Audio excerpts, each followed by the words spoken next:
দেখলো নদীর মধ্যে এবার যেন কারা দাপাদাপি করতে করতে এগিয়ে আসছে তাদের দিকে।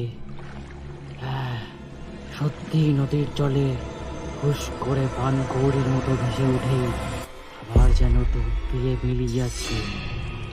কেউ কেউ লাফিয়ে জল থেকে বেশ কিছুটা শূন্যে উঠে খিলখিল করে হেসে আবার ঝাঁপ দিয়ে তলিয়ে যাচ্ছে জলের তলায়। কেউ বা এ নিয়ে বেরিয়ে সুর করে কাঁদছে। এ এক অমানবিক, অস্বাভাবিক, অতিলৌকিক দৃশ্য। এই দৃশ্য প্রত্যক্ষ করা মোটেই সহজ কোনো কথা নয়। সকল কিছু বিশ্বাস করা কঠিন হলেও সবটাই আসলে সত্যি। অপরিসীম ভয়ে কাটা হয়ে গুটিয়ে কুঁকড়ে বসেছিল সমীর।